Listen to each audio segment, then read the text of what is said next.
some people from the outside, some of those investors and CEOs, they think that customer success is a tool for an amazing onboarding, maybe an advanced support, and sometimes even fighting churn.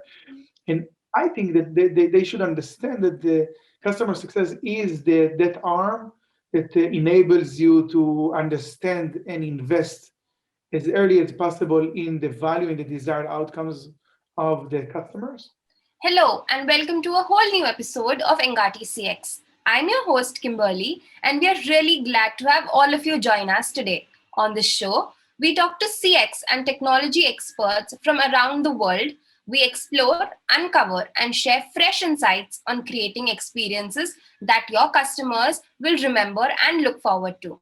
Engati is the world's leading multilingual, no-code digital CX platform available across 14 channels with 45,000 solutions created across 186 countries in every domain and use case. Engati has also been recognized as the top platform by Inc. magazine, Tech World, CIO magazine, and many others. We run the Engati blog, video channel, and the Engati CX podcast, receiving upwards of 400,000 visitors annually. And now for our guest, Ziv Peled is the Chief Customer Officer at AppsFlyer. For customer success, he has built and led a global team of over 170 customer success managers in 14 offices from pre-sales through onboarding, adoption, and advocacy from scratch. In customer support, he is leading a global follow and the Sun support team of over 50 customer support engineers. At Sales Engineering, he develops strategic sales operations to provide pre-sale and post-sale services such as the product demonstrations, solution expansion, and customer outreach to a local and international clientele. Welcome to the show, Ziv. We're so excited to have you talk to us today. Thank you for having me. But before we dive into our interview with Ziv, don't forget to subscribe to Engati and tap the bell icon to get access to exclusive content coming from thought leaders from around the globe. Well, Ziv, let's start with our first question. How is business success linked to the success of customers? What is your groundbreaking guide to the exciting new model of customer management?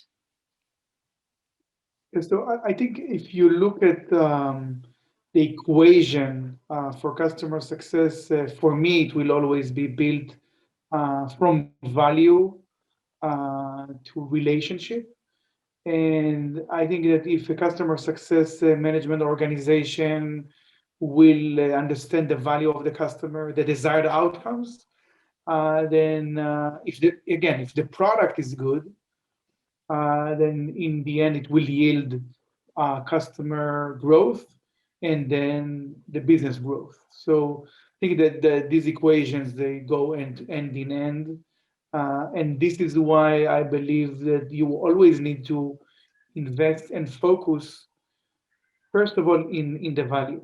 And we can speak about it a lot more later. I think that when you think about B2B SaaS, then after you fulfill the first value, the main value, the main desired outcomes that the customer wanted to achieve, then I think that then it's time for relationships. Then it's time to deepen the relationship, understand the key stakeholders on the customer side, and then it's already a journey of what is the next desired outcome? What is the next desired outcome? And if you have a good product, if you are a mission critical product, then this can go to be almost a lifetime. So like if you take Salesforce as a good example for a B2B SaaS, then it's the play of a customer for life. So what is your customer success philosophy and how is it invading the boardroom and impacting the way CEOs think about their businesses? Yeah, so again, from that equation, the mission statement for customer success at AppsFlyer is built from that. It's built from we want to learn and help customers achieve their desired outcomes while building long-term relationships. And when I say building long-term relationships, I mean one-to-one, the CSM to the most significant relationships in the account. And this year, we're actually modifying the mission statement, and we don't have the final version yet, but we are going to add also designing the customer experience or designing the wow experiences. We think about how to add the next ingredient there so that we will also be, one of our goals will also be to think about the customer experience. And if you think about it, customer experience is everything. It starts from the marketing experience, and it's also when you buy, it's the buying experience, and then you onboard to the new product. It's the onboarding experience, and in the end, it's the service experience. But even things like the invoice or the knowledge base or how things looks like, it's also an experience. So I think that what we have to have in our back of our minds is always also to look at that customer experience and what can we do today in order to improve it, in order to take it to the next level. Correct. So now that we know that we have a lot of diverse and dynamic things to be kept in mind here, I think company culture is one of a very important aspect as well. So how can we inculcate a customer-centric mindset to be ingrained through a company's culture? Yeah. So I have a shirt that I didn't wear today that says we are not customer centric and we're not customer focused, we're customer obsessed. And I think that the sense we said that we're customer obsessed, and we definitely do that. We are very focused about the customer and what the customer needs. And saying obsessed is saying that this is on the extreme. If you think about, I think 2 years in, around 2018, we understood that being customer obsessed is actually being employee obsessed. And I have a triangle that shows the building blocks of the customer journey. It's always start with trust. The foundation always starts with trust, because when a customer buys Salesforce or buy Asana or buy AppsFlyer, they don't know the value and they don't have a relationship with us. They just trust us. And it's the same when an employee joins a company. When you interview in a company, and after investing 8 hours in those different interviews and maybe exercise and presentation, in the end, you need to make now a decision if you want to join that company. Usually you join that company for 2, 3, maybe more years. Then everything that is entailed in that decision, it's all about trust. You trust the company, the hiring manager, the talent acquisition manager, you trust them, and then you join the company. When you start the onboarding, you start to get some value. And then you see if that's fulfilled, if the values that that you thought that are in that company, so are there. And so when I compare, I think the customer success and employee success are equal, are the same. It's the same equation. And in the end, you also build a relationship, a deeper relationship from the customer success manager to the customer, or from the hiring manager or the manager to the employee. And I think if you think about that, both sides, they have the same goal, to provide value and to build that relationship for both sides. On one side, the customer, on the other side, the employee, to be better, to excel, to learn more, and in the end, to be a successful customer or employee. I actually have a very good slide about that, but we can maybe see that later. Yes, definitely.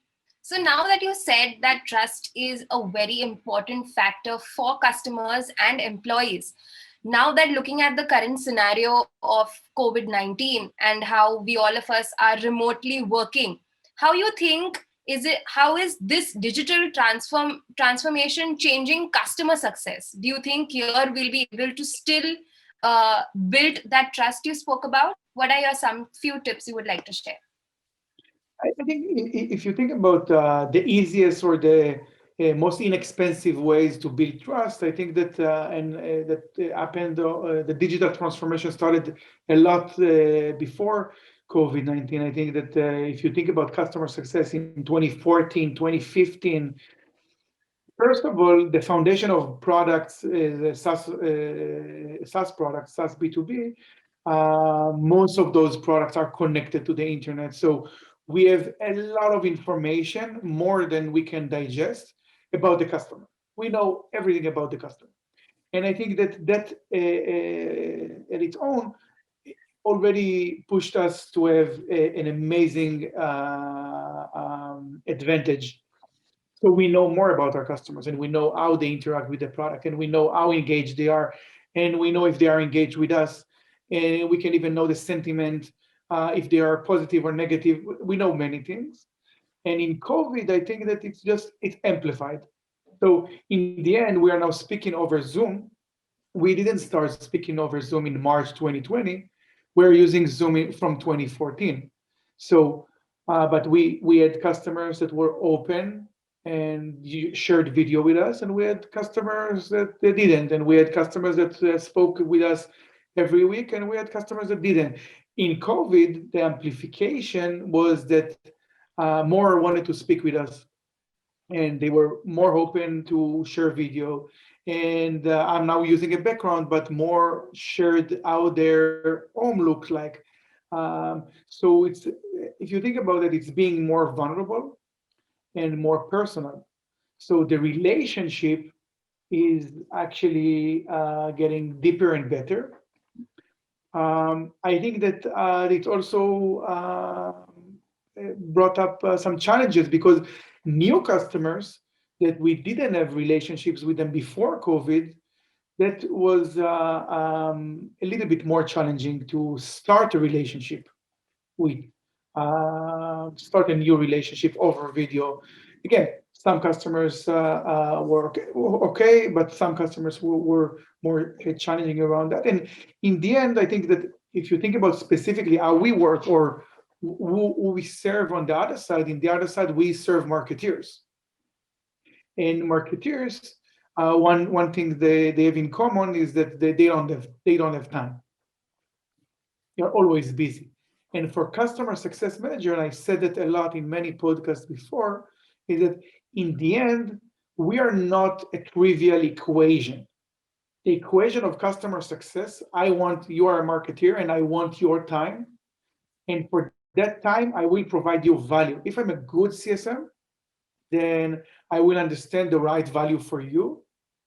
And you will get value out of that call or QBR or the feature that I will propose.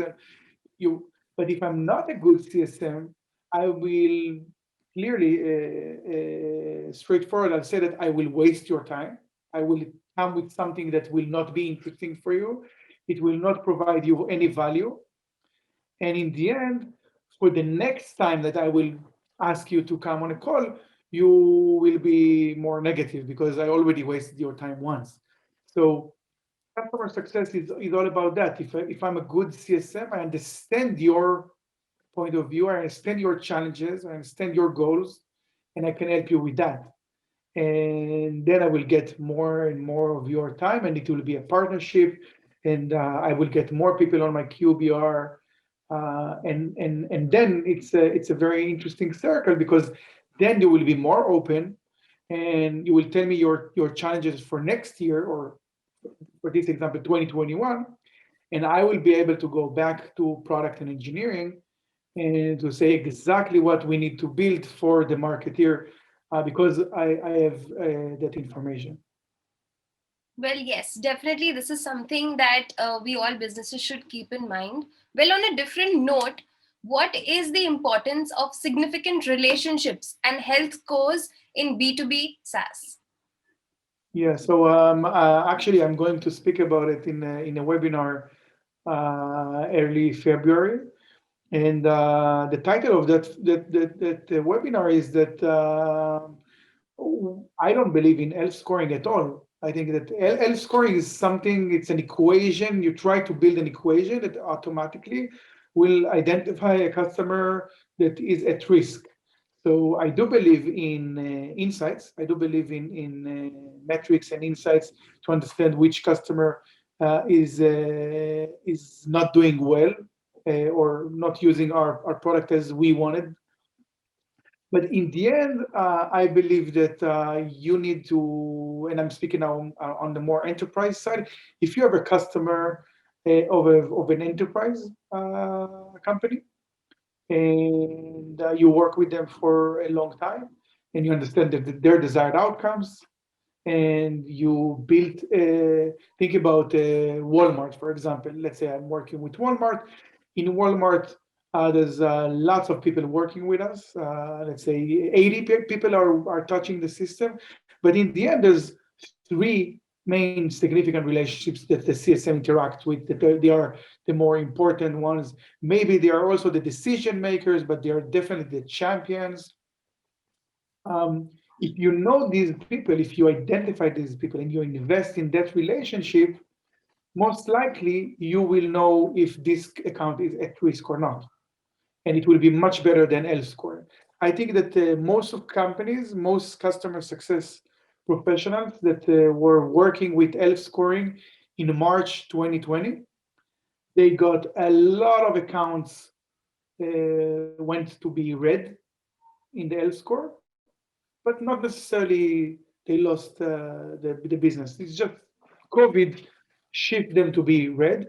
Some of them were actually very successful because of COVID, but they were red because of COVID. And I think even not related to COVID, I always ask people that implemented ELF scoring, I ask them, how many of your green accounts churned? How many of your red accounts didn't? So in the end, that ELF scoring is, it can work for a very simplistic customer success practice. If you have a very clear product and it's clear that if someone is not using 1, 2, 3, 4 features, then they will not be successful. If they are using these features, they will be successful. That's a very easy ELF scoring. But if you think about companies that we spoke about before, Asana, Slack, Salesforce, AppsFlyer, it's not easy to build an ELF score. In Slack, you can have a company of 2,000 people.